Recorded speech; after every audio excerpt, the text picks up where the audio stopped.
So now on to the second event of the season. In the last video I went through how hate got foisted into the legal sphere. In today's video I want to explore hate in its current legal context. But first, can we get a proper definition of hate speech, please? Okay, I was very concerned a number of years ago with the, it goes even before that. I went to a conference, sort of pre-2020, where a very learned academic got up, a very highly respected person who's called upon by the media for commentary, I won't say any names, and was asked for a definition of hate speech. And he said, it's speech that I hate. And I thought, what? You know, this academic is saying that hate speech is anything that he doesn't particularly like, and in fact gets violently exercised by it. And I thought, well, that is so wrong. And I sort of filed that one away. I drag it out every so often for conversations like this. And then when the Royal Commission on the Christchurch massacre made its report, there was an awful lot of discussion about hate speech then. And I had a look at it, and I thought, this is stupid. Hate speech basically gives a government or police or any sort of authority the opportunity to suppress anything that they don't particularly like or that they feel offends against common sense sensitivities. So I wrote a paper, and I said, no, we don't. Let's forget about hate speech. Let's not talk about hate speech anymore. Let's talk about speech that's dangerous. Speech that actually involves a high level of proximity to violence. So that if somebody gets up and says, go out and shoot all the members of a particular group, that ain't hate speech. No. Well, it would be under current classifications, but that ain't hate speech. That's dangerous speech. Of course it's dangerous because it's putting people at risk. But if somebody says, I don't particularly like members of that particular group because they do this or because they do that, that doesn't involve any incitement to violence or anything like that. So as far as I'm concerned, the whole idea of hate speech, which is a very subjective term, should go out the window, and let's call it for what it is, which is speech that is going to cause danger to other members of the community or groups within the community. You'll be aware of the well-known phrase about lawyers, let's kill all the lawyers, a line from, I think... Henry the Sixth, yeah, Henry the Sixth, that's right. I imagine every lawyer's aware of it, And so I'm just thinking to myself, if I was to say, even on this program, for example, under the current guidelines, David, Shakespeare had it right, the lawyers should go up against the wall. That would be regarded as hate speech, wouldn't it? Or would it? Because I'm identifying... No, I would say that it shows your erudition, Michael, that you understand Shakespeare. Well, you would say that, but... Congratulations. Yeah. But nevertheless... No, it would be regarded as a hate-motivated offending, would it? No. In the minds of many, it would probably be a fair enough comment. Is there some kind of proximity between what you say and somebody going out and picking up a gun and shooting a lawyer? Yeah. And if there isn't, then you are expressing in rather strong terms your dislike for lawyers. Okay, but let's check with the UK police. Let's see where they have taken things. I think they've got a slightly different perspective than our previous guest. The Commissioner, you support the College of Policing guidelines on this then, that basically these incidents, even though they're not crimes, should be recorded as hate incidents. You support that. We follow the College of Policing guidelines. Right, so that those hate incidents basically then can be seen by advanced checks, even though they're not crimes, they can be seen by advanced checks for people maybe going for certain types of jobs. They will come up. Even though there's no crime involved, that's fine by you. They'll occur if a particular type of security check is taken, yes. They'll be available to be disclosed.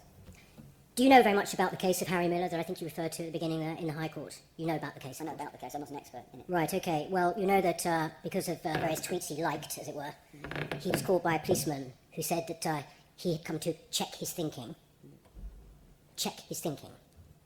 What is your view on that? That's a matter, the circumstances of that particular case are a matter for Humberside Police, of course. I can't comment on whether the officer did the right thing or not. I wasn't part of that decision-making process. All right, but you're a very senior policeman. Yes, right? and I did in my This opinion. just happens to be a case where Harry Miller had the perseverance to go to the High Court. We have no idea how many times this might be happening.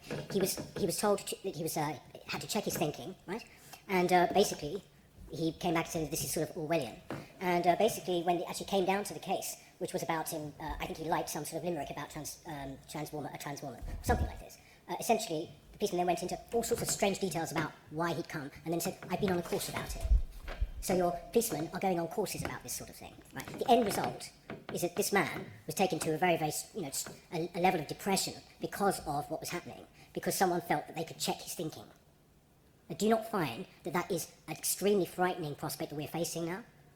It's a matter of a Humberside. I can't comment on the Humberside Police case. All I can talk about is what the Metropolitan Police's approach to this is, because that's relevant to Londoners. And, you know, the Metropolitan Police approach is in line with the College of Policing guidance, which is that we recognise that it's important to understand incidents which may amount to some form of...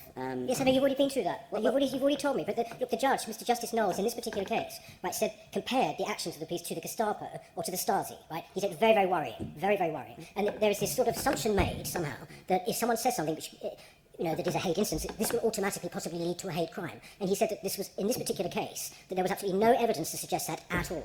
Right, but it's still been reported. He's still on the statistics. Hang on.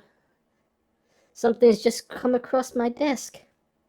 It turns out these police don't have a leg to stand on when challenging anyone on hate speech, as they have been deemed institutionally racist. Okay, Lee Anderson.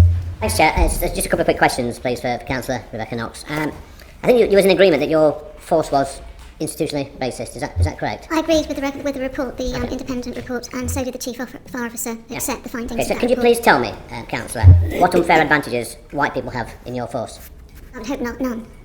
Not advantages. Did I hear you? Yeah, do they have correctly? any advantages? No. Then how can you be institutionally racist? Sorry, I might have to get back to you. No, you don't. You said your force was institutionally racist, yet white people misogynist, and... Yet white people have no advantage at all. So Yes. how can it be racist? Maybe I was interpreting the phrase of it as a whole, as a phrase that Nazir summed up. But I would absolutely stand by that the force was not racist, but going back to the way that it was described. I'm sorry. You said you agreed that your force was institutionally racist. So now I'm asking you, how is it racist? What advantages do white people have in your force? And I'm saying that there are no advantages. So then it can't be racist. Okay, just one more question, Chair. Just try and nail this down. What group of people in your force have an unfair advantage in their employment? I think what the independent report and our previous report identified was that we needed more safe spaces for females and others to be able to call out where they were experiencing unfortunate and bad behaviour within the workplace. We have put in some processes which will allow for that. We've got a Safe To campaign, which means that individuals can find exactly the type of assistance and practical help they need in order to address the concerns of misconduct within the workplace. I get that, but I didn't ask that. Thank you. I didn't ask that. I asked which group of people have an unfair advantage within your force. And I'm sorry, I was just trying to say to you that I think perhaps the females and others who haven't felt that they could call out and speak out in a safe space were disadvantaged, but now we are addressing that. We're not complacent to the fact that that was a need which was identified in the independent report that was commissioned.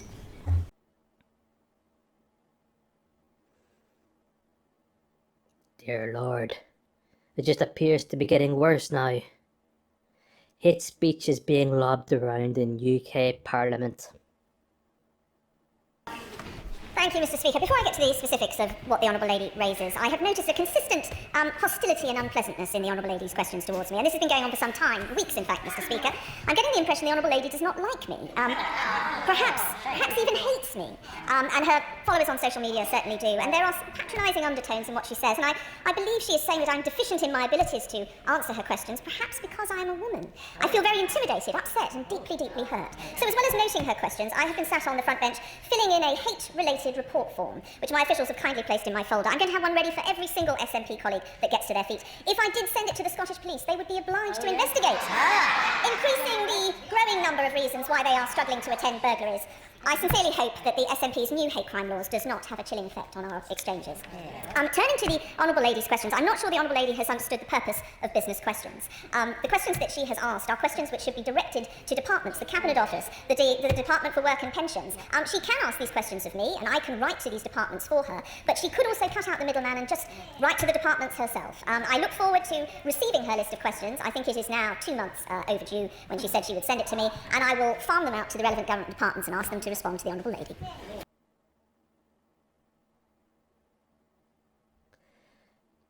Hang on now. Let's get a common sense and rational point of view in this. Surely you can help us out, Dr. Peterson. I mean, the weaponisation of the law in the UK. Yeah. You mentioned non-crime hate incidents. Yeah. Would it be worth me explaining what that is, and because that's the key weapon that activists have? Well, we do want to delve into that because one of the things we also want to explore is why you guys decided to move to the United States. Yes. You know, and I'm spending a lot of my time in the United States for very similar reasons and know of very many other people who are doing the same thing. It's no Yes. bloody wonder this country thrives, eh? Because whenever any other place becomes unstable, you can flee, so to speak, if you're the least bit creative and pursue whatever it is you want to pursue here and actually be, I would say, actually be appreciated for it. Okay, Well, so talk about the situation in the UK and define this non-crime hate incident. I think people here find it incredible because obviously you have the First Amendment in the US. We don't have a codified constitution. It's not quite as central in the UK, freedom of speech, yeah. Yeah, that's even though it's basically an English principle that the Americans adopted. That's an understatement, but which is why a lot of us were so disturbed when, in that vice presidential debate with Tim Walz and JD Vance, Oh, yeah. Tim Walz effectively said that hate speech wasn't covered by the First Amendment. A comment, by the way, which didn't make it to the official transcripts, I noticed. Anyway, it doesn't matter. Did it not? It didn't, no. I think it was because he was speaking at the same time as Vance. That might be the Right, excuse. right. Chilling thing to say, though. Yeah. Well, but- especially when the question, who the hell defines hate, immediately exists. And no the answer one. is the person that you least want to. Exactly. Always, yeah, yeah.